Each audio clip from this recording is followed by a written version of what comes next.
You seem like a really nice kid. Are you kidding me? Oh yeah. Aside from the murder, you're a nice kid. Aside from the carjacking, and aside from all the other shit that you've done, you seem like a really well-adjusted young man. No, I didn't mean to hurt her when I was choking the life out of her. No, I didn't mean to hurt her when I was assaulting her. No, I didn't mean to hurt her when I spent 4 to 5 hours at her place, kind of reveling in her death. No, I didn't mean to hurt her at all. In a secret app titled Dark, which was secured by the passcode MURDER, Gavin stored multiple videos that he captured in the early morning hours of April 6th, 2018, when he carried out this. Moron, your bus is leaving. What the fuck? Okay. Dark, password murder, hence self-snitching with the videos of what you're doing. I don't do anything fucking good. Stop cussing. Sweetie, your son's swearing. It's the least of your fucking problems. How do you not know he's there for a fucking homicide at this point? You know? Stop swearing. You should not swear. Go ahead and kill whoever the fuck you want, but just don't swear. Jesus. Oh my God, not my little angel of God. That was horrible. Horrible. I mean, how does mom not know at this point? Time to get your son a lawyer. And then we went like into the courtyard, but that's all we did. Now, you did more. Unfortunately, you guys have left behind some very telling items. Okay. In other words, didn't you kill somebody? I guarantee you his balls are sweating so fucking bad right now. He broke into a construction site and made the foolish mistake of losing one of their cell phones. Moron, your bus is leaving. Bruce Rivers, he's the criminal lawyer. Bruce Rivers, he's the criminal lawyer. Bruce Rivers, he's the criminal lawyer. And what he do? And it's gonna react to all the self-snitching. Hi, this is Bruce Rivers. Welcome to another fun-filled episode of Criminal Lawyer Reacts. I'm Bruce Rivers, your very own personal board-certified criminal defense lawyer, here at your service with my cufflinks that are shark 24-karat gold sharks. We are accompanied today by our content genius, Michael Rivers, and he is behind the camera, behind the plan. We don't call him Stan, we call him Michael Rivers. And he has selected a cold reaction for me today, and it's Mom had no idea her son is the actual killer, originally put out by the villains. And so I suggest you go to their channel and check them out as well. But before we get to that, you know, we talk a lot about grandparents on this show, talk a lot about my grandmother who lives in my basement.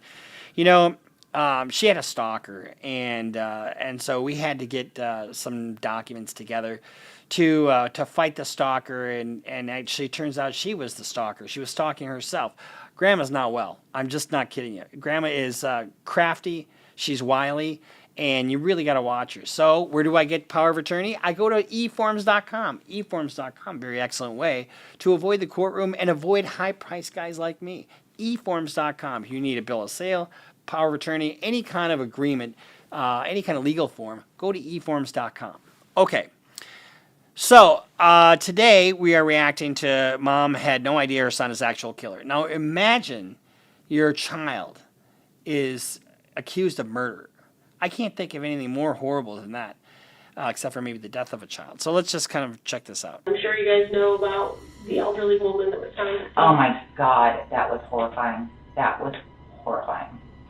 Gavin, you know. Not as horrifying as about what you're going to experience. And look at the kid's head. The kid's head's down. I'm fucked. That's what that head down means. You know anything about it? No. Roger, police. Yes, this is Howard Leisure. My aunt lives on Portage Street, and a friend of ours stopped over there yesterday to check on her, and she was nowhere to be found. A 98-year-old woman died after she was reported missing yesterday. Police said... So, you're called into the fucking police station with your child. Your child's got his head down like this. Did you hear about that woman that died? No, it was horrible. Wouldn't you put two and two together, all of a sudden realize, holy shit, why the fuck are we here? In a hidden location in her house. And I believe that he planned to kill numerous people and use my aunt as a warm-up, so to speak, for those other killings. Why did I lie about anything? That was stupid. This is 17-year-old Gavin Ramsey, brought in for interrogation after he was apprehended for the murder of 98-year-old Margaret Douglas. What the detective... Let me tell you something about 17-year-olds. They don't know shit. They think they know everything. They are full of emotions, hormones. They're full of all kinds of bullshit, but they don't know shit. And they also can't see beyond tomorrow. They can't see what that their actions have consequences. In almost every state, I think even if you're 17, you're a juvenile, right? But generally speaking, if you're charged with a crime of violence or a crime that is punishable by prison, generally, as if you're an adult and you're 16 or over, you're going to get certified as an adult. And sometimes it's presumed certification. What the detectives were unaware of at the time was that they are sitting in front of a monster with morbid fantasies about killing and R-wording innocent people. Margaret Mary Frick Douglas was born on September 15, 1919 in Akron, Ohio. She was the second oldest of 4 children in her family and was described by many as a generous yet independent person. After World War II ended, Margaret married her soulmate, Donald Douglas, and relocated to Wadsworth. So whenever you have one of these cases, at the end of the case, this is what you hear. And it's so hard to listen to because when somebody's unalived or murdered or whatever, I mean, I guess we have to use that kind of language just because of the censors on YouTube, whatever. TikTok that's right. Yeah. But in any event, when you hear these things, it really does tug at your heartstrings. Because did she deserve this? Absolutely not. Ohio. The couple had opted to not have children of their own, so Wadsworth, being a small and safe suburban town with a close-knit community, was the perfect setting for them. The couple was constantly surrounded by loved ones ranging from family members to friendly neighbors. However, despite having this support, Margaret never depended on anyone for most tasks, neither after the passing of Donald nor into her elderly years. As a result of her perseverance, she was proud of her 98-year-old self and was eagerly looking forward to turning 100 years old. My grandmother lived on a farm after my great-grandmother lived on a farm up in northern Minnesota after my grandfather died, and she slept with a revolver under her pillow. No lie. That's no lie. Unfortunately for Margaret, these dreams of hers would soon be crushed by a tragic and brutal murder which left this once safe town in an utmost state of shock. Lodger Police. Yes, this is Howard Leisure. My aunt lives on Portage Street. Okay. And a friend of ours stopped over there yesterday to check on her, and she was nowhere to be found. We didn't know if you'd found anybody wandering. No, we don't have any reports of anybody wandering. We can't find her in the house anywhere. He went in the house and looked through the whole house, couldn't find her. Did she live there by herself? She lives there by herself, yes. What's her name? Margaret Douglas. Police in Medina County have a mystery on their hands. They're trying to figure out how a 98-year-old woman died after she was reported missing yesterday. Police said she was found in a hidden location in her house. Wadsworth police say 98-year-old Margaret Douglas was reported missing by an out-of-town relative yesterday. Police searched her home but didn't find her and said there were no obvious signs of foul play. But then police said they went back to the house last night and found her body in a hidden location. It's very heartbreaking. She's 98 years old. Who has any business taking her from this earth after that rich a life? It makes no sense, if that's what happened. Upon investigation of the body, the officers took note of several findings. The innocent woman's nightgown had been fully unbuttoned, revealing her torn underwear. Her neck and face were covered with several marks indicating that she was sexually assaulted and strangled with the perpetrator's bare hands. Sexual assault is almost never about sex. It's about control, it's about humiliation, it's about domination, it's about sheer violence. At first, the police struggled to find a prime suspect as most leads led them to dead ends. That was until they received several complaints regarding petty crimes that were coincidentally taking place in the vicinity of Margaret's house. See, nobody plans these things perfectly, especially when you're 17 years old and you think nobody's looking. You leave breadcrumbs, and that's what those little crimes are, breadcrumbs. One in particular stood out. A man named Paul began to speak with a young man on a dating app called Grindr. Later on, the two met up in Paul's call to know each other a little better. During the meeting, the young man became suddenly enraged, pushed Paul out of the car, and drove off with his belongings. At the time, all that was known about the suspect was that he had quote-unquote blue eyes. A few days later, the police were notified of two young men running around parking lots. Not long after, they broke into a construction site and made the foolish mistake of losing one of their cell phones. The Moron, your bus is leaving. phone belonged to a teen named Zach, who was later identified and questioned. He claimed that he never intentionally wanted to carry out these thefts and that they were actually insisted on by his partner in crime, Gavin Ramsey. Gavin Ramsey. Hey, Gavin, guess what?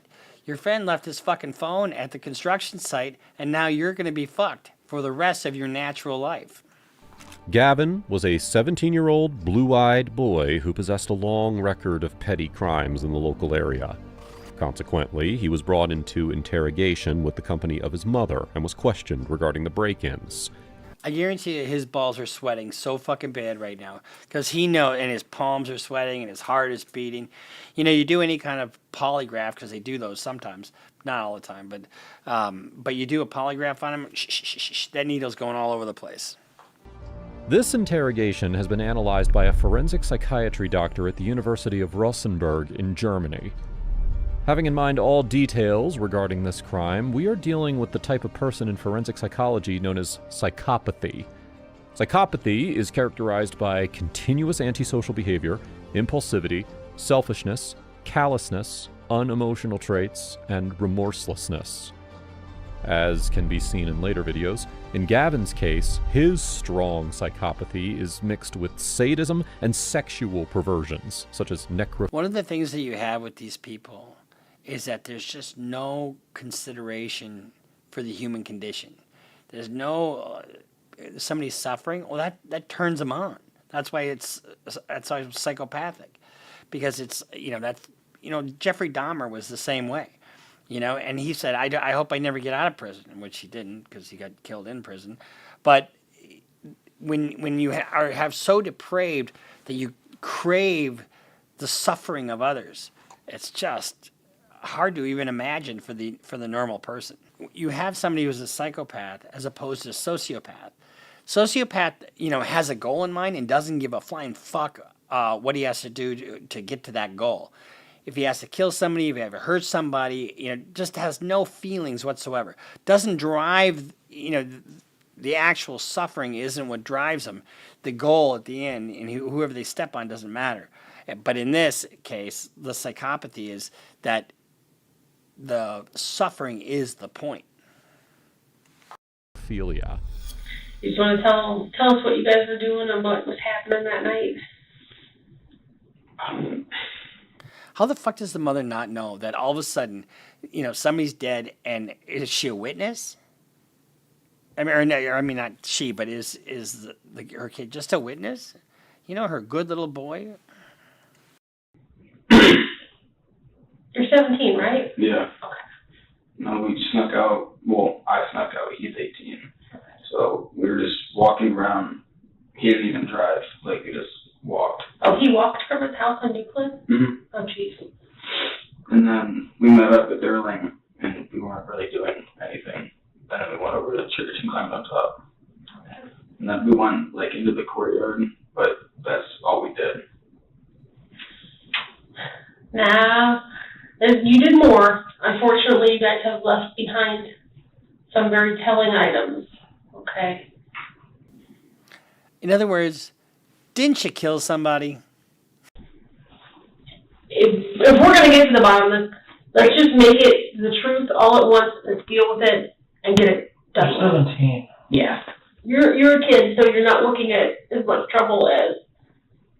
Bullshit. That's bullshit. That's not true.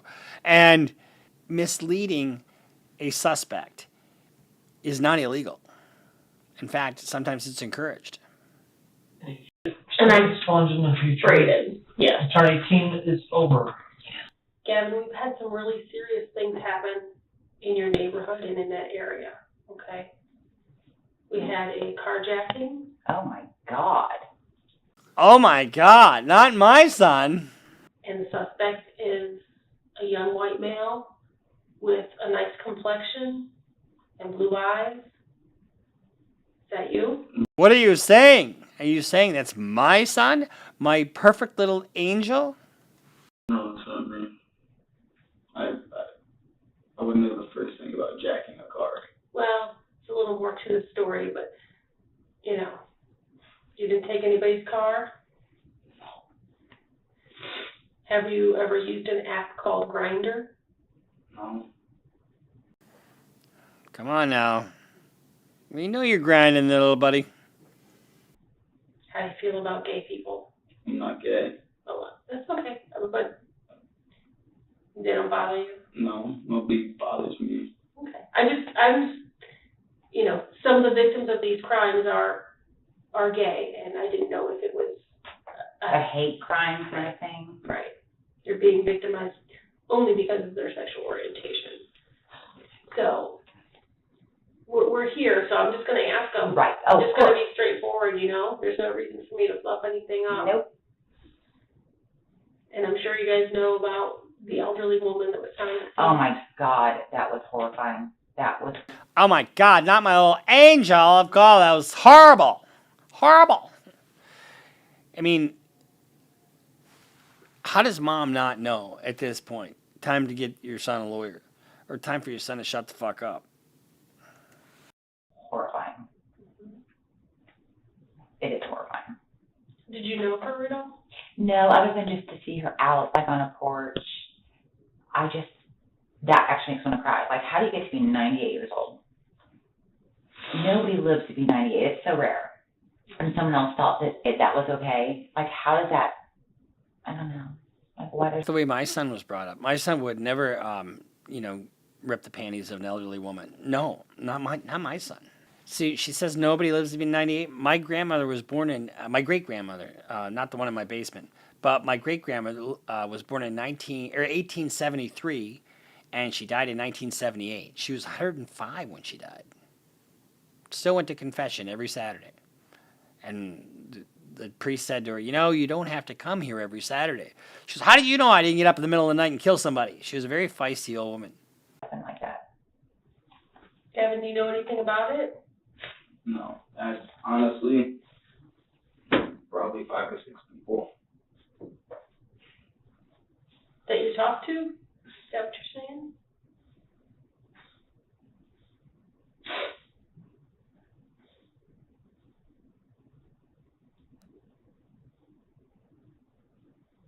Is there something else you need to tell us? What's upsetting you so much? Nothing. I've been doing this for a little while, and I have a whole gaggle of children of my own, ranging from the age of 26 all the way down to 10, so I'm pretty good with this stuff.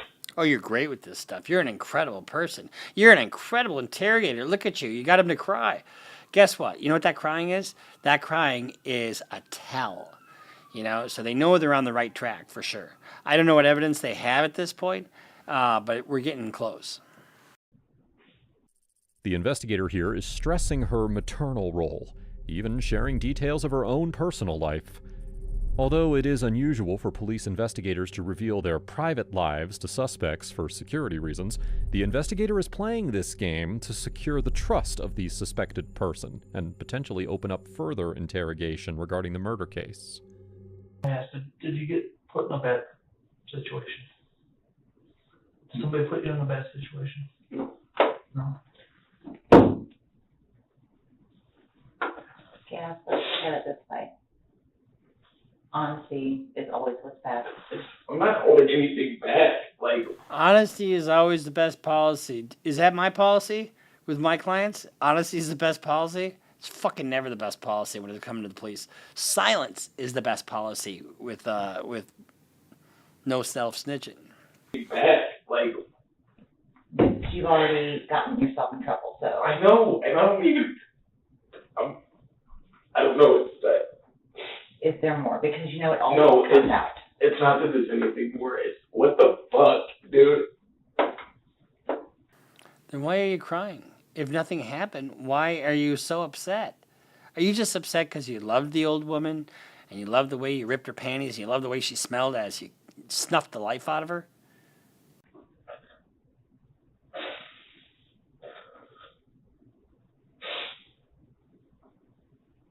What if I always told you kids, what happens in the dark comes out in the light?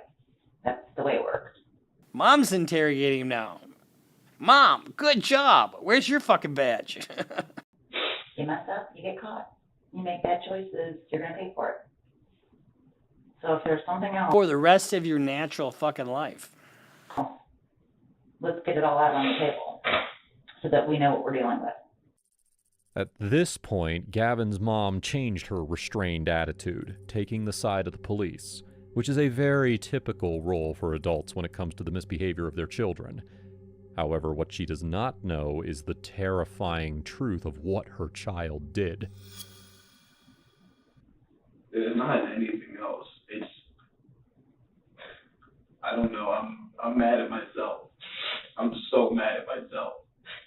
One of the things that we haven't seen here is whether or not he was Mirandized. I haven't seen that. Whenever you're in custody and there's interrogation, that's when they have to read you your rights. You have the right to a lawyer, during an all questioning, and if you can't afford one will be appointed for you, blah, blah, blah, blah. And you can stop the questioning at any time. And if you, do you know these rights? You waive, that's what the Miranda warning. And if he is not free to go and they don't Mirandize him, then, and they take the statement, then the statement is, it would be suppressed. So, and that last statement is totally self-snitching because what is he saying? He's mad at himself.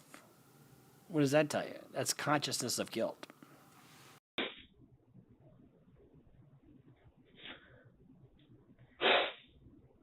What are you so mad at yourself for? I was 16 and already had a fucking felony and like 5 misdemeanors, and now I'm gonna be in more trouble. I have to go back to court, and I'm done with it. I'm so done with it. That's fair enough. Like, honestly. Listen to him. He's exasperated because of his own choices. I keep getting in trouble. Like, I've got 5 misdemeanors. I got a felony. Now I'm going to go back to court. I'm going to be in trouble. It's all because of, the decisions that he's made. I don't even want to live at home anymore. I don't know. I'm not fucking normal. I need to live somewhere else. I'm sure the government will give you free room and board for the next 30, 40, 50 years at least. I don't know, some halfway house or something. I honestly would not care. Why would you want to live in a halfway house? What is so wrong about living at home? No, but there's nothing that they do. It's me. Like, everything I'm putting them through, I'm costing them thousands of dollars. Constant heartbreak. I've honestly probably never made either of them proud. I don't do anything fucking good. Stop cussing. It's a word. Well, it's disrespectful. Sweetie, your son's swearing. It's the least of your fucking problems. How do you not know he's there for a fucking homicide at this point? Stop swearing. You should not swear. Go ahead and kill whoever the fuck you want, but just don't swear. Jesus. So you're upset with yourself? Yeah, I hate myself. That's really it. The suspicious death of the elderly woman is right there too. God, I know. That's why I'm saying, I can't imagine you doing something like that. I just interacting with you this little bit, I can't imagine that's in your wheelhouse. No. But, if we would come to find out that you're not being honest about something that, put you back on the list of people to take a look at. Right. So it's a serious situation. That's why I want to make sure. So if you lie to us, you're going to be in trouble for lying to us. Really? Isn't he already in big fucking trouble for a homicide? I love it when cops do this because it's like, come on, it'll do you good to get this out. Or the judge will go easier on you if you just get this off your chest. Honesty is the best policy here. If you tell us exactly what happened, I'll put in a good word with the prosecutor. None of those fucking things are true. So it's a serious situation. That's why I want to make sure. Oh my God. Generally, detectives don't get involved in. We knew when we saw that BCI because it was literally facing my office window and it was blinding in the house. And I was like, at first I was like, that looks like a trash truck, but that's not. Yeah. Yeah. So when that gets called, and and then I get all scared. I'm like, oh my God, I have all my porch lights on now at night. I have stranger danger issues. Do you notice anything different? You think she, at this point, what are we, 14 minutes into the interview? You think mom has got any clue that her son is on the fucking hook for a homicide here? And let me tell you something. The cops always know more than they say. Well, almost always. Sometimes they pretend like they know more. Like they'll separate two people and they'll come back after talking to one and say, you know what? He's kind of fingering you. They go back to the other one. You know what? He's kind of blaming you for this. And then they try to figure out between the two of them. So they don't always know, but generally speaking, a lot of times they know the answer to the questions that they're posing. They just want to hear it from you. Honestly, can you two actually leave for a second? What's that? Can you two actually leave? So I can talk to her. Yeah. Sure. This is the turning point of this part of the conversation, since Gavin decided to quote-unquote reveal the truth. It seems the tactics applied by the investigator earlier, playing a motherly role with full understanding and care, may yield results. But check this out. He is 17 years old. 17s don't know shit, as I said. But they think they do. And he's got to have some clue as to what's coming his way.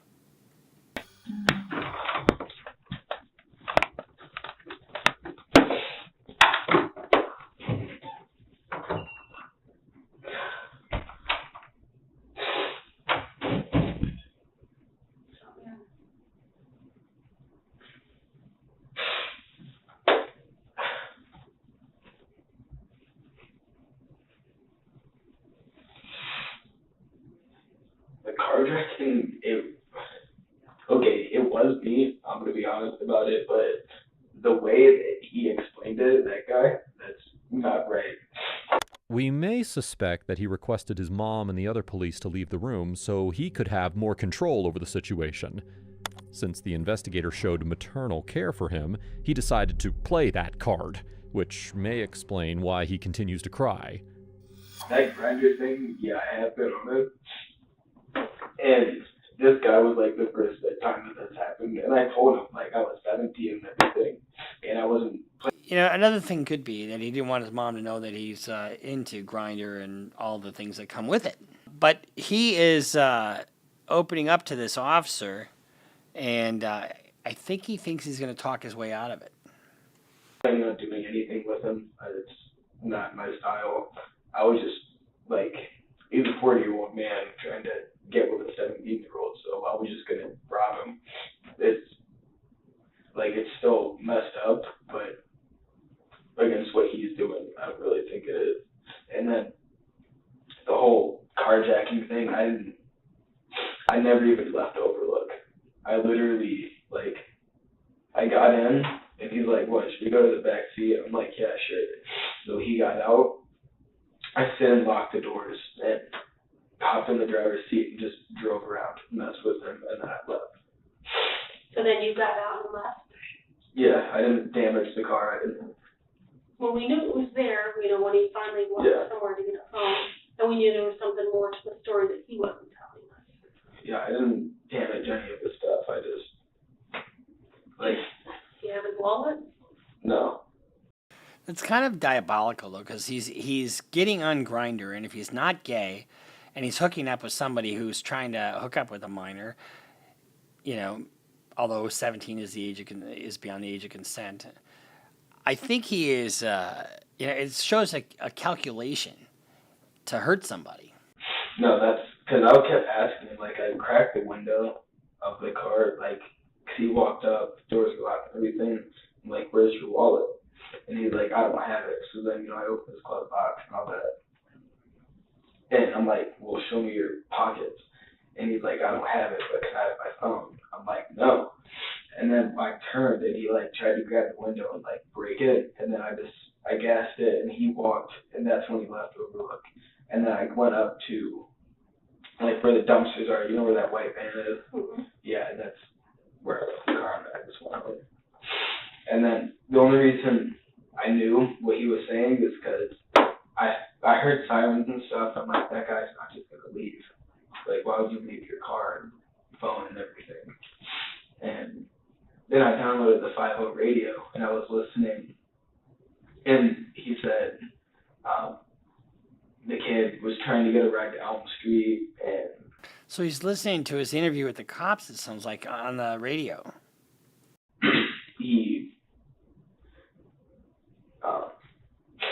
he came up to my car asking for a ride. Looks like he was in distress or something, and that's not what happened. Yeah. Why were you on that app? Really, just for that reason, to find guys that are that low. But Here he said the reason he was on the app was to find guys that aren't well. In other words, find guys that are looking for minors and do whatever he can to fuck with them, either rob them or beat them up or kill them. So that shows a real predatory nature of this young 17-year-old boy. people, I guess. That want to get with kids. Mm-hmm. It's karma, really. If you're gonna do that, then I'm gonna rob you. And you told him how? I was 17. You told him you were 17? I represent a guy right now who was all over Facebook setting guys up and then beating the shit out of them. There's a certain kind of vigilanteism to it, and at first blush, it might feel like justification. It feels good to beat up a child molester, but it's not legal. It's not legal, and, just exposing them is all you really need to do. What was his response to that? He was okay. He was down to meet. So that's when I decided I was just going to take his money and leave. Did he touch you at all? Did No. you touch him at all? No. Now, where were you at in the car? I got into the front seat, the front passenger, and then, whenever, I didn't even have the door really closed yet, my foot was still out. Just precautions, I guess, if I needed to run. And he was like, should you go in the back seat to do this? And I'm like, yeah. And then he got out, and I pulled my door closed after he shut his, and I locked it, and then he was locked out of the car. Hooking up with random strangers is never a good idea. Because you never know who you're going to fucking meet. They could expose you, they could hurt you, they could kill you, they could rob you. There's all kinds of different scenarios that could happen just by hooking up with a random stranger. That's why I'm not a huge fan of dating apps. I know a lot of people meet and actually get married after meeting on a dating app, but this kind of stuff, is very, very dangerous. Is that all? Yeah, that's all of it. You didn't hurt that old lady, did you? No. And that's what I was pissed about earlier. What were you pissed about?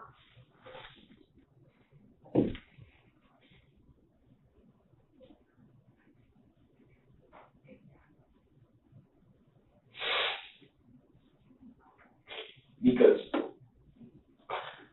there's actually people that do the video killing the girl. And that's, I just said some dark stuff and everything. And, I don't know, people know.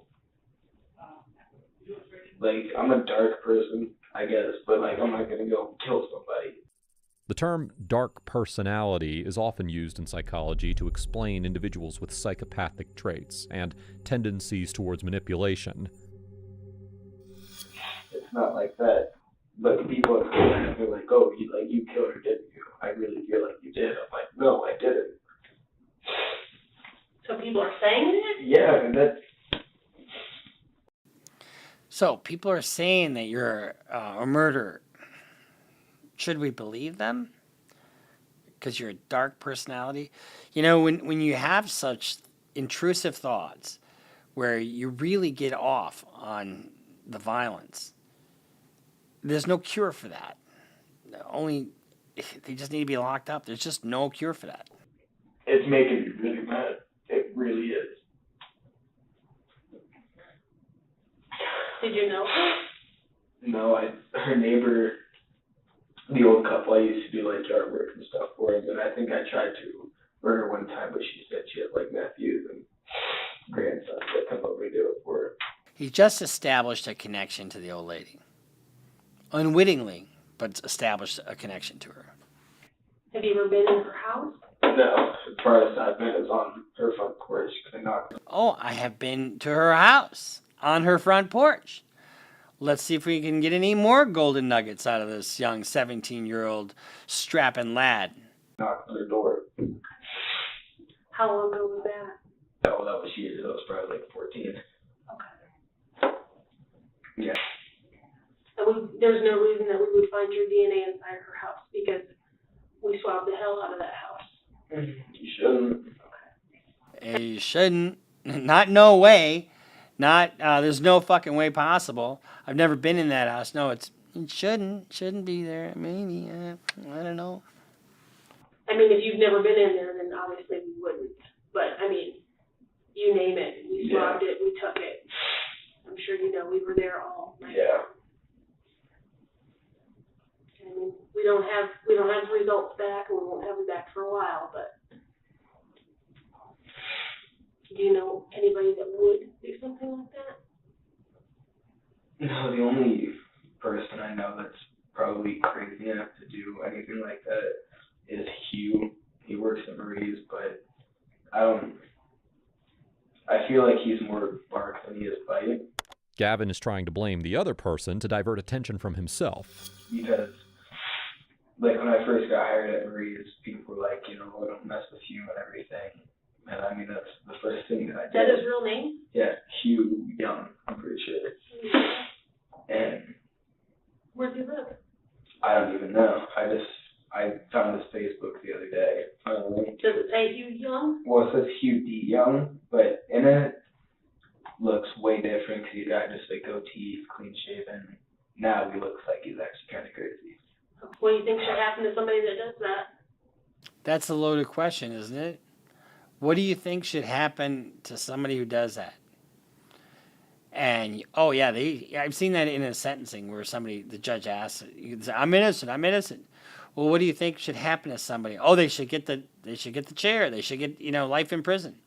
Oh, well, the jury's convicted you, so see you later. The kill someone? Killed a 98-year-old woman. Yeah. I don't know. I think eye for an eye is the best way to go. That's how I look at things. Is eye for an eye.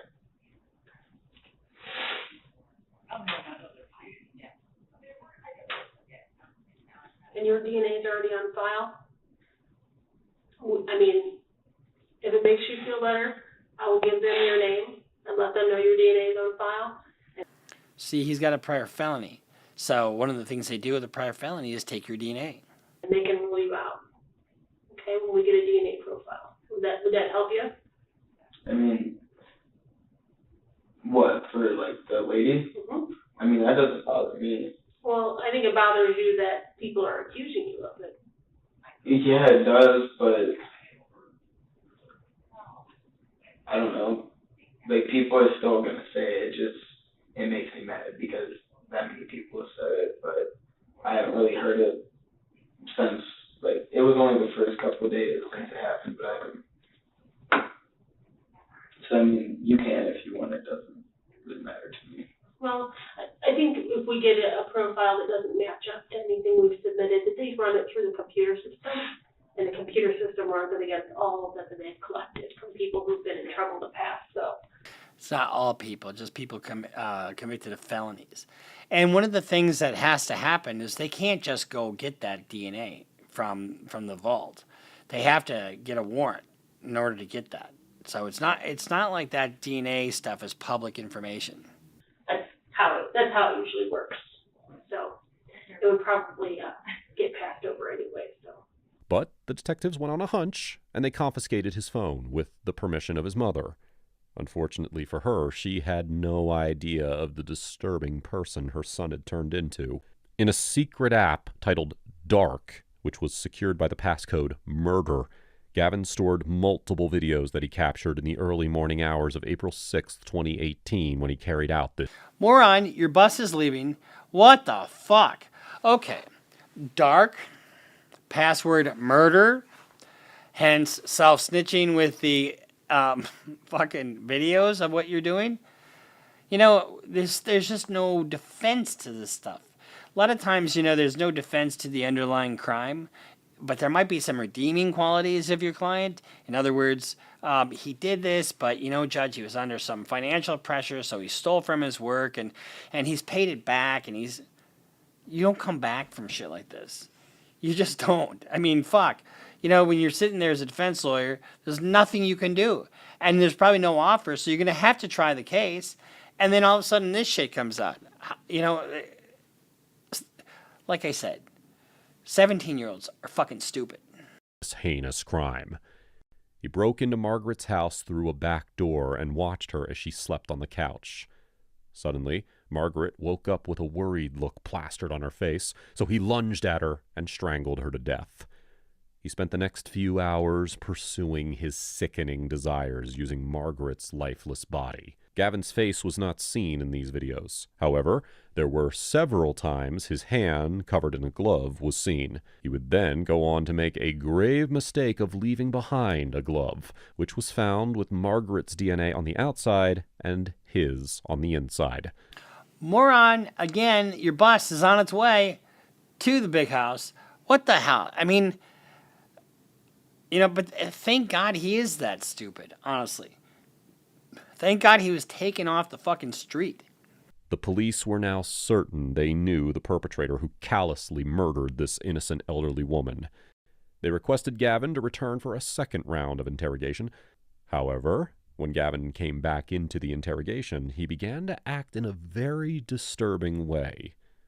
Assuming that this second interrogation may turn out very bad for him, Gavin decided to apply much stronger tactics in his quote-unquote defense. This time, he maximizes the mental pain he's trying to show by lying on the floor, demonstrating someone who is in real suffering. You sure I can't get you a drink?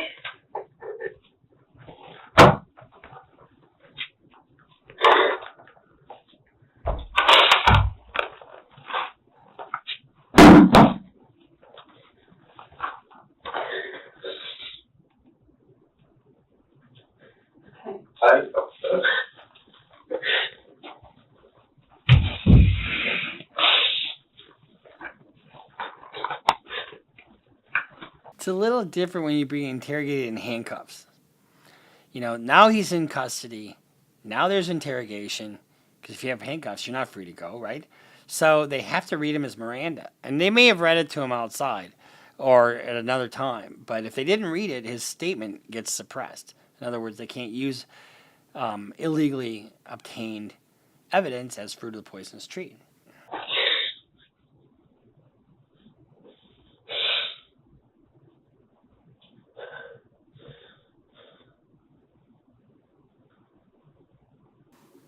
Something's weighing heavy on Gavin's mind. Hey, Gavin, let me tell you a joke. Did you hear about the 17-year-old who never went home? I know telling me about it doesn't give you much relief. Just to the fact that it ruined my life. Gavin's defensive reaction, crying and falling to the floor upon being brought into interrogation without prior knowledge of the reasons, speaks volumes. It strongly suggested that he anticipated this and knew what was about to transpire, indicating his guilt in the heinous crime. Did you go to school the next morning after this? I don't think we were even back in school. Oh, during spring break, you're right. I think so. See, he knew his DNA was all over that place. He knew what he did to the woman. He knew that they'd find his DNA at least someplace in that place. Probably didn't know that he left a glove there, but regardless, he knew.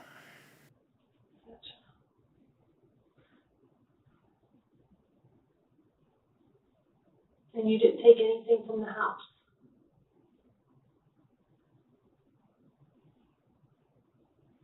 Like I said before, it doesn't make a difference either way. I mean, what other crime can I commit that would really matter at this point? No, the family just specifically asked me about the wallet, so that's the only reason I'm asking about that, okay? So we're comfortable laying down then? Do you want to take these off for a bit? That's up to you guys. I don't mind. I'm not worried about you. A little bit more comfortable, you know what I'm saying? Can we get some of them off of us?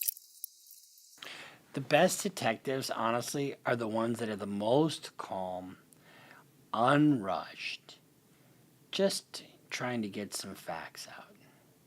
You know, the ones who are assholes who just, you're looking at murder one, don't you? You know, I've seen that, and that's totally ineffective. But the calm, and so there's no way you would do this, but what did you do next? And then just little bits at a time until you get the whole story. So they're being kind to him and say, oh, let's make you more comfortable. And if you try to run away, we'll fucking shoot you. Kevin, what happened to Margaret's underwear? Her. All right? There was a bit of an altercation. In other words, I choked the shit out of her until she breathed no more. What the hell? A bit of an altercation. Don't you think you're minimizing just a little bit? Like she wasn't up. Whatever she was going to do. So did you kind of wrestle with her then? A little bit. Like just off the couch. On the floor? And her underwear got torn then? Yeah, we got ripped. Gavin claims that Margaret's underwear got torn during an altercation. However, this was a lie. It was torn. A 98-year-old woman's panties is not my idea of a good time. When you think about the depravity here, this young man decides to break into a woman's home who's almost 100 years old, 98 years old, with her 98-year-old panties. And he chokes the shit out of her and tears her underwear, sexually assaults her after she's dead. I can't, there's just no words to describe the sickness in this kid's mind. By him when he sexually assaulted the helpless woman. This was proved by the state of the body when it was discovered, and the disturbing app on his phone that captured him doing so. Fucking idiot. What a fucking idiot. It's on your phone. We got your phone, you dumb shit. So when she died, was she on the couch or on the floor? Floor. Were you on top of her then? Kind of. Like straddling her? Yeah. And did you use one hand or both? Both.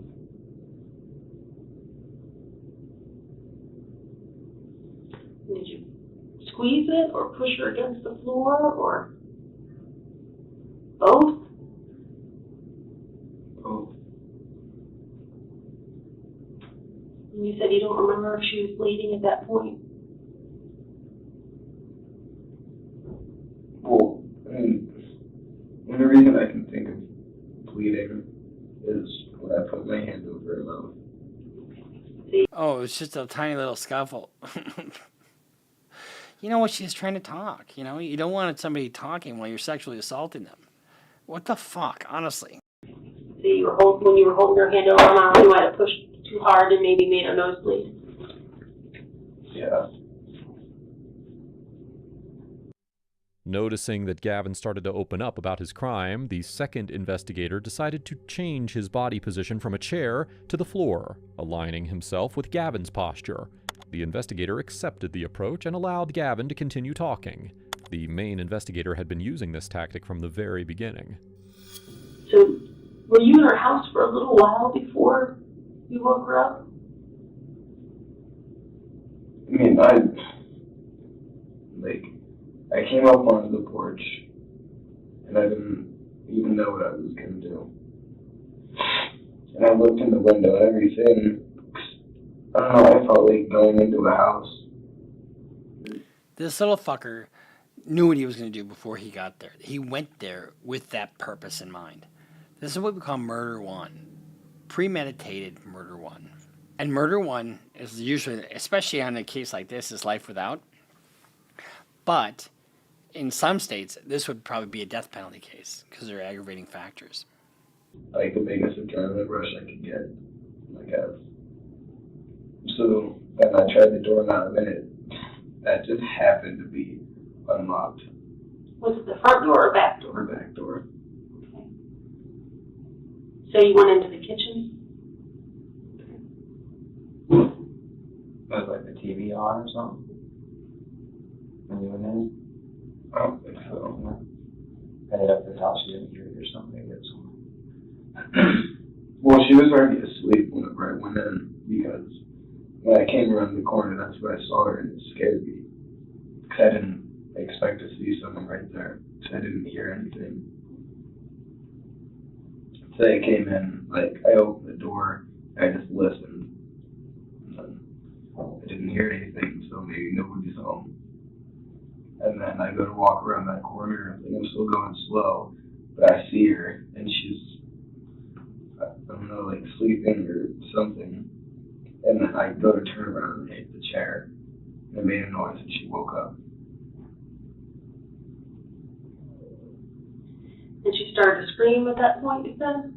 Yeah, because, when I hit the chair, I, turned back around, and I looked, and she was there staring at me and started to yell. The inhumanity of taking a life of somebody so vulnerable, because she couldn't fight back. There's just no, and it's just so heinous. Now, I don't generally believe in the death penalty, because I think putting him in with Bubba would be a lot better for him long term, so he can think about, doing whatever his wife Bubba tells him to do for the rest of his life. For the phone, she already knew what it looked like. Were you trying to get that when she went for the phone? Is that when you were trying to get the phone away from her so she couldn't call? Did you not get out of the way, or is that what you guys fight with the phone? It was a little bit of a fight. I think I threw it under the couch. I'm not really sure. You guys ended up on the floor at that point? Yeah, I don't even know where the phone went. When you say you guys were on the floor, her gown, the floor. Yeah, because she was still. Well, her underwear, I guess.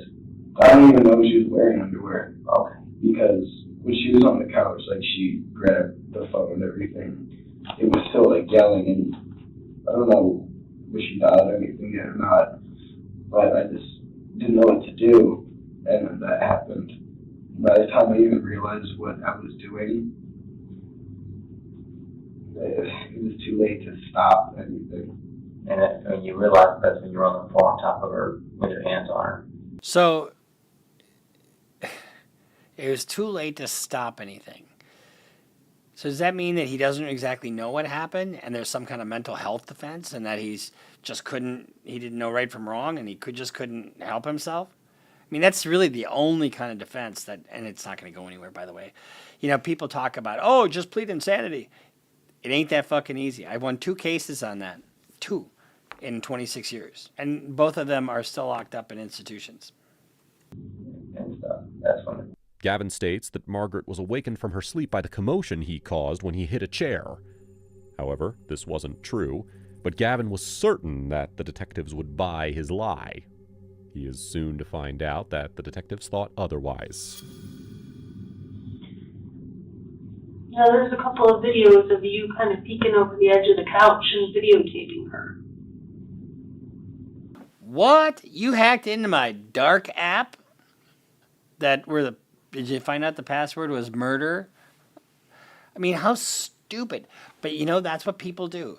Like, I think I've told this story before. I had this client who was involved in 3 carjackings, stole 3 cars. They put all this shit on Snapchat, and then they posed with these same cars. Oh, look at us. We're bad guys. See you later. Go to federal prison. Don't pass go. Don't collect $200. I mean, fucking A. Well, when was that all done? That was on the same night. Why did I lie about anything? That was stupid. Okay. So when you went in the house earlier? No, like I never went to the house before, but like I went in and I was being quiet and everything.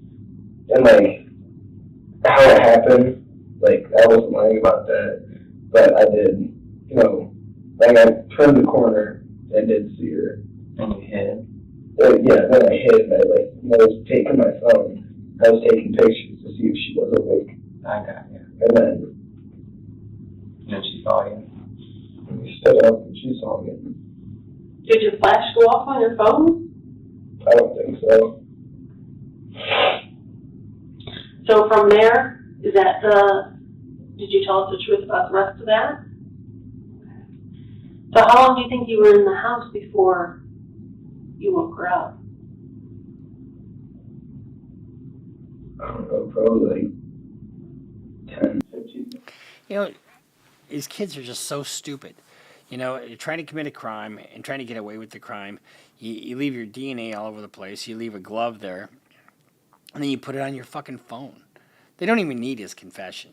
They don't need his confession. It's sort of like the one kid who dismembered that homeless guy and then brought the head and the hands home, put him in a bucket. Oh, and the cop says, is there anything in your house we should know about? Yeah, I'm a human head and hands. I mean, that is psychopathy. And then from the time you woke her up to the time you ended up on top of her, choking her, how long did that whole part take? That was around like 5 minutes. So pretty quick. She tries to get the phone and try and stop her. You guys struggle to the floor. You end up on top of her with your hands on her neck. And you're pushing and squeezing. You have your hand over her mouth at the same time? Well, my hand on the mouth was on the couch. Okay. And then, I don't know, rolled or something off the couch. She like fighting back and you guys trying to struggle and then you guys went down. Yeah. 98-year-old woman is not going to put up much of a fight, especially to a strapping 17-year-old young man.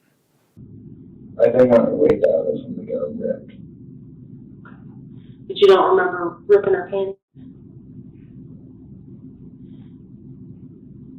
How long did you stay there before you put her in the closet?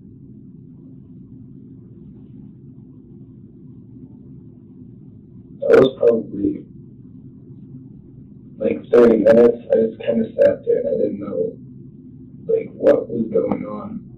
Like I was still in shock from it, I guess. And then I checked my phone and it said it was like 4 something. And I knew my mom had to get up at 5 for work. Immediately, he regrets deceiving the police. One would even think that he would avoid doing so in the future. However, when questioned by the detective about the duration he spent in the house, he falsely claims it was only 30 minutes. Yet, the timestamps on the videos from his phone revealed that he was inside the house for several hours. 4 to 5 fucking hours. What are you doing for 4 to 5 hours? The absolute depravity, of taking the life of somebody like this and spending 4 to 5 fucking hours with this woman, you know, who did nothing to nobody except for be kind. It's again proving his dishonesty. Is there any adrenaline with that? No. It was like adrenaline and shock at the same time. So like, no, you were fucking jazzed. You were jazzed, and this turned you on. It turned you on to be in so much power and control over another human life. And then you were just reveling in your accomplishment, you know, if you want to call it that. Ridiculous. 1 second, I'm like, I don't know, adrenaline. You know, and the next thing you know, it's like It's like with overload. I don't know what's happening. Yeah, I don't know. So what did you do with your gloves when you left? We rode away Where at? in the trash can. At home. Not a smart thing to do. There's a glove there. Could you have dropped one? There was a glove there. Oh, what? There was a glove there? So my DNA was there. Fuck. I guess I did drop one. There was purple stuff on it. What was the purple stuff that was on there? I get it that there's a whole piece of this that you don't understand why you do. Okay? I understand the whole sexual piece that you don't understand. And I get that. Did the purple stuff have to do with the whole sexual piece that you don't understand why you do? No. What's the purple stuff? I mean, is it like lube? And is that the same time that you were taking some of those pictures? Yeah, and after I took those pictures, I was like, what? That's when the shock set in. Yeah, it's like, what am I doing? So it was adrenaline all the way up until then. And then the whole He took the pictures so he could fucking relive over and over again. Because I guarantee you, once this was done, he's probably yanking his little wanker and he's watching it over and over again and getting off over, you know, what he did over and over again. Because he derives pleasure out of the suffering. shock took over the overload. Is that right? Sounds great. I know. It's hard. Confusing. While it's true that Gavin may have faced difficult circumstances from a young age, it doesn't justify his actions. However, he seemed to believe that attributing his behavior to a quote-unquote adrenaline rush and emphasizing his mental health struggles may help him evade or mitigate the consequences. Not bloody likely, as my British friends would say. She may have asked this, but did you mean to hurt Margaret like that? No. No, I didn't mean to hurt her when I was choking the life out of her. No, I didn't mean to hurt her when I was sexually assaulting her. No, I didn't mean to hurt her when I spent 4 to 5 hours at her place kind of reveling in her death. No, I didn't mean to hurt her at all. No. Or was it just the shock? The shock.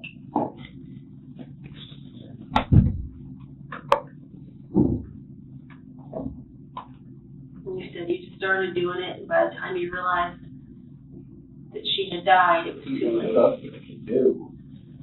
Is that why you punched the wall at the school? Was that main frustration?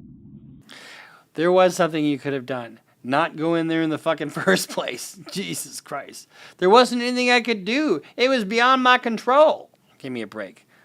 How did that chunk out of your hand? You don't say it hurts. Sorry, I think I broke my hand or my pinky. I didn't even care. I was just mad because I finished my test in math.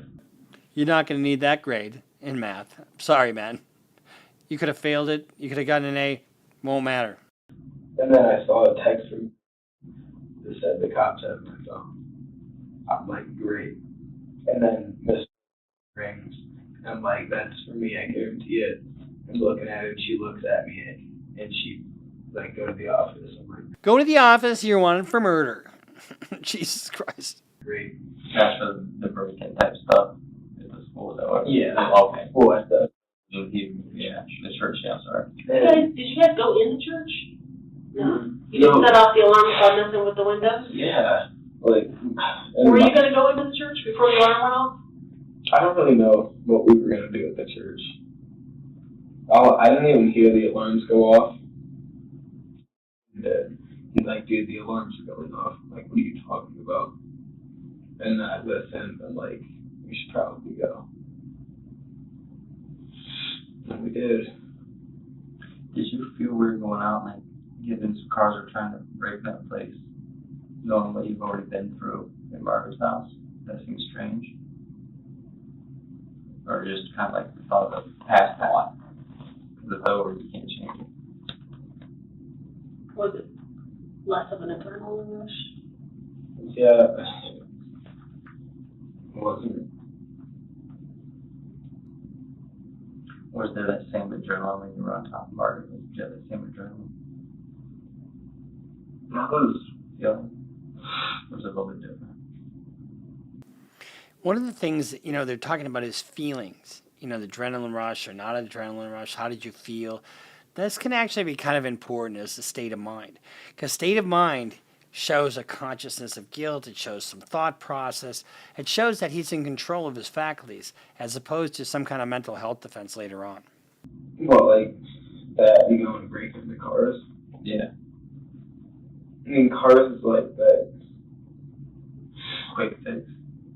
It's just that, when you go to open the door handle, it's like, is the alarm going to go off? Is someone going to come outside? So it's like, there's that risk. And then, the whole breaking into the house, that was the adrenaline part. I think, I don't know, I didn't even have a grip on reality whenever I did that. I didn't even have a grip on reality. Oh, we got the mental health defense. So, you know what they call that? They call it the almond joy defense. Sometimes you feel like a nut, sometimes you don't. Temporary insanity. I think you're gonna go to juvenile detention. For a very short time, and then you're going to go to adult prison for the rest of your life. And you're gonna do some time in jail. How long do you think? I don't know. Life. I just don't know, Gavin. I do, Gavin. Life. But I do know that your mom absolutely loves you, and you are a huge part of her world. Think about that. Think about how clueless she was sitting there. And what? And now knowing that your son's on the hook and just confessed to a murder. Death of a child or your son or your child being responsible for somebody's death, which is worse?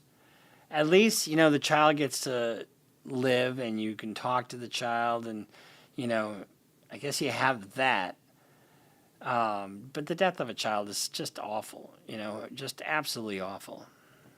And she needs you to be here.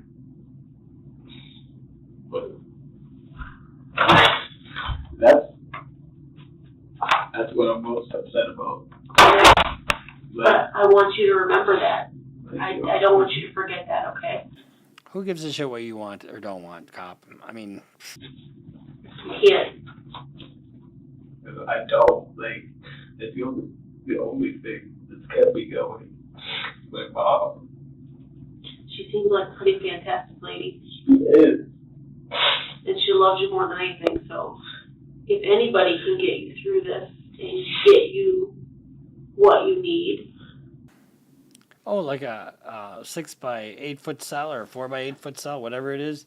For how long? Yeah, that's what you need. To fix whatever's going on with you, it's your mom. But that's the thing. I don't know if this can be fixed. It can't be fucking fixed. It can't be fixed if you take pleasure, like real sadistic pleasure, out of killing somebody and fucking somebody. I don't care how vulnerable or invulnerable they are. There's no fix for that. You can't go to therapy. Let's talk about your feelings of homicidal and sexual assault. I mean, there's no fix for that. Because it doesn't feel like it's some regular emotion. This feels like it's natural, and I don't want it to be. I don't. Anything can be fixed. Yeah. I wasn't blowing smoke when I told you you were a nice kid. You know, you seem like a super nice kid.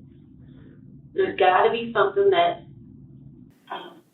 You seem like a really nice kid. Are you fucking kidding me? Oh yeah. Aside from the murder, you're a nice kid. Aside from the carjacking, aside from all the other shit that you've done, you seem like a really well-adjusted young man. When you have a vulnerable victim, that's also a sentencing enhancer. I represented a woman in a nursing home quite a while ago, and she was sexually assaulted by a worker there he was from a different country, and I don't know where he was from, but he sexually assaulted this woman with no legs. I mean, think about that. She's laying there, no legs. Pull the diaper aside and have sex with it. I mean, fucking A. He gave her syphilis, too. I mean, what the fuck? You know, I mean, aside from the fact that you did that, you seem like a well-adjusted young man. Fucking A. Aside from that, Mrs. Lincoln, what did you think of the play? That's making all this happen for you, right?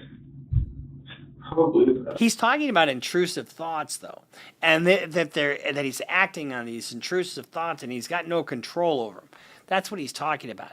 But the fact that he is taking videos of him and reveling in it, that's a real issue. So the only defense he's got is some kind of mental health defense. But even if he's successful in a mental health defense, guess what?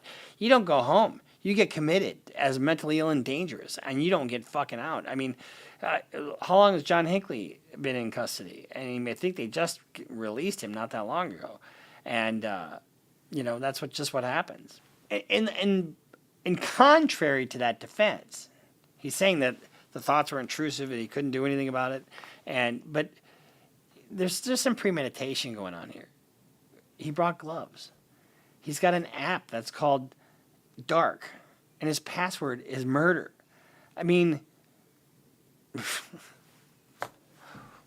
I'm fixing that now, don't you think? No, that's made it a whole lot worse. That's a big weight to be carrying around, don't you think?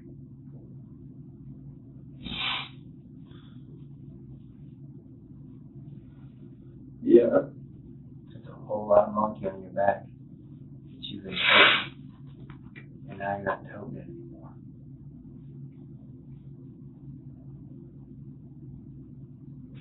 Now you get to heal. You get to heal in a cell with Bubba.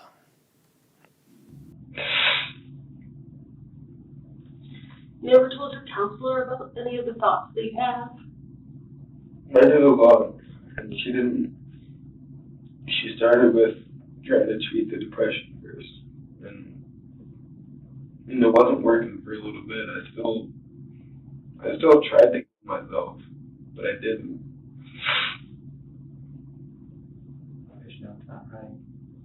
No, I don't care what happens to me. Like, honestly, I don't. It's what happened. Like, what would it do to my mom? If, like, I killed myself and my mom said she couldn't go another day if I died. I'm not gonna kill myself because of that.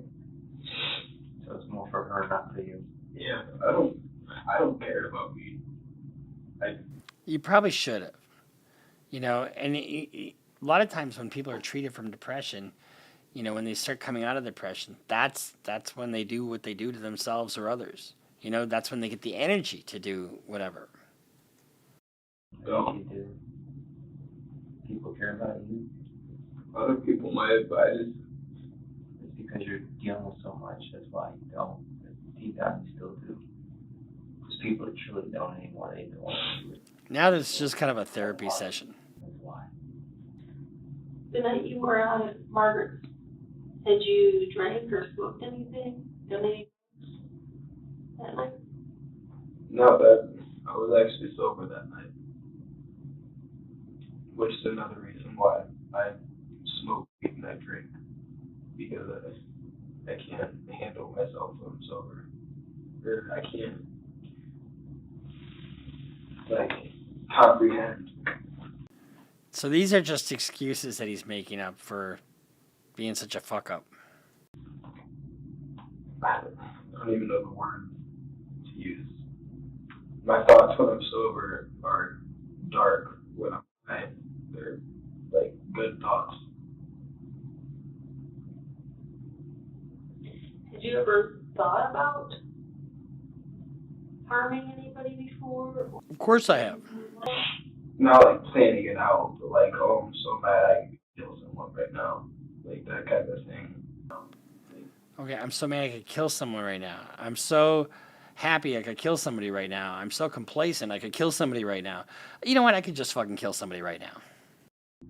But you never imagined yourself actually doing it? No, I could never vision myself. That's why I needed the cell phone video, so I could picture myself doing it over and over again while I go and wank myself to these videos. So, like, wonder what would we did. I couldn't, like, I don't know, like some stuff you think about yourself in that situation, like, yeah, I could see that. And then, like, I think about a car crash or something, me dying in a car crash, I'd be like, yeah, I see that. Something else that doesn't necessarily involve me dying, or even like me being injured. Like, yeah, but I think about me killing someone, I'm like, I can't see that. I can't. Gavin claimed he couldn't fathom harming anyone, yet his actions contradict his words. When he assaulted Margaret, he was sober and admitted he couldn't stop himself once he started. This statement was further proven wrong by the discovery of a journal in his room filled with daily entries fantasizing about the works of serial killers, particularly...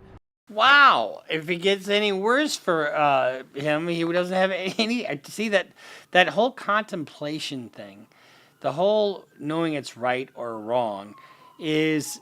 oh, Gavin's Ride is here. That whole journal, fantasizing about it. I mean, one of the things about a mental health defense is, you can't know right from wrong, right? Or, you can't stop yourself. This contemplation shows a deliberation that really takes away any mental health defense. Ted Bundy.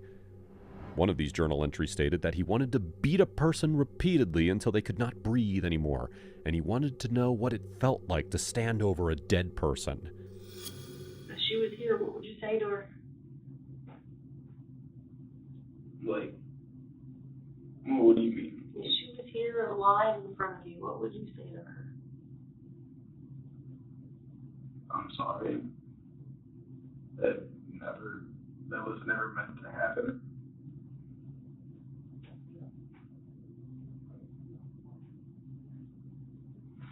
If I could take it back, I would. This statement can persuade one to assume that Gavin is feeling remorseful towards what he did. However, what he says next suggests otherwise. I'll be honest, this Saturday, like, just 5 days from now, I was gone. I was leaving. You're gonna run? Because the only reason I didn't yesterday, because I knew my mom just took out my money for my insurance, and I knew my insurance doubled, so I had like no money. I just needed gas money to get somewhere, and I didn't care what happened. I don't know, I think I was headed down towards like Tennessee and keep going down through there. You knew that this was gonna come out? At some point. And I knew if I left, there'd be no coming back ever. And that's... So, I mean, they've got him coming and going every which way. They've got the cell phone, they got the DNA, they got the admissions, they've got his journal, and they got a plan to flee. I mean, there's no way to go with this case if you're a defense lawyer. I don't know. I kept having that thought every time I felt like I was ready to actually leave.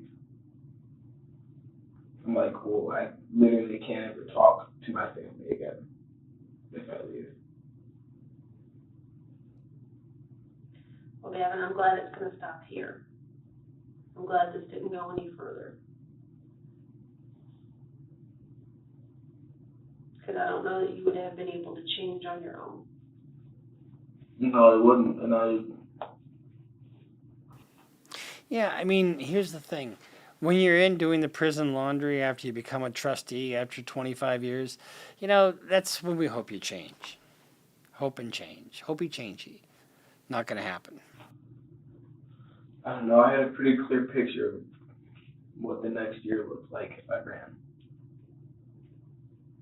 Unfortunately, I think you would have hurt more people. Was that in your plan?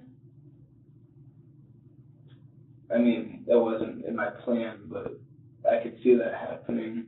But all I could see was me dead if I ran.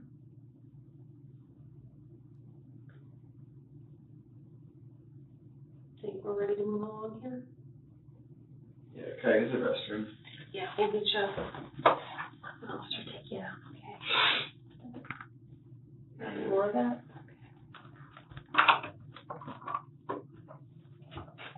His lupus.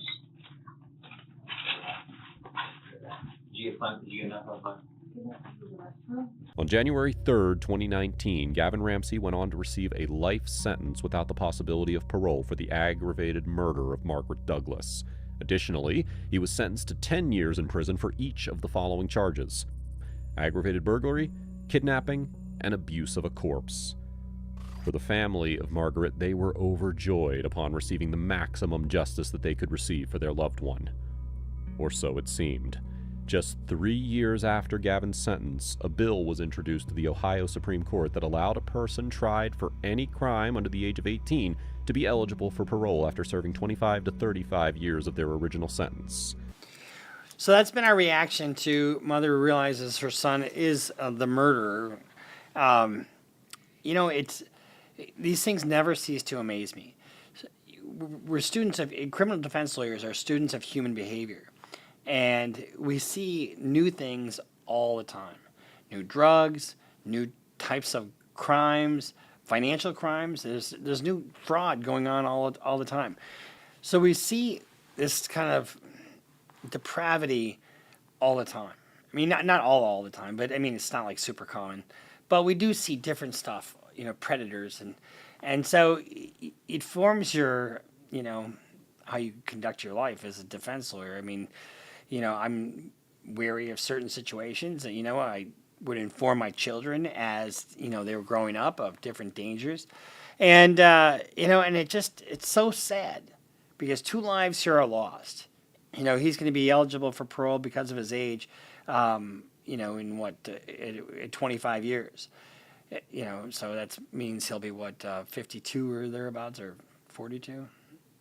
Yeah. 25, 35, 42. He'll be 42 years old when he's eligible for parole. Doesn't mean he's going to get it. And if he has a lifetime, plus he's got 30 years on top of that, though. So, and I don't know if those other sentences were concurrent or consecutive, but all I got to tell you is this: hug the ones you love. Life is precious, and just try to do the right thing. So I'm Bruce Rivers. Thanks for watching Criminal Lawyer Reacts. Make sure you subscribe, follow us on Instagram, follow us on Twitter, sign up for Patreon, and we'll see you next time here on Criminal Lawyer Reacts. Bruce Rivers just broke down your case. He know all the charges that you about to face. You ain't coming home till 2058. That self-snitching gon' get you put away. Bruce Bruce Rivers just broke down your case. He know all the charges that you about to face. You ain't coming home till 2058. That self-snitching gon' get you put away. 23-hour lockdown, police is at my call.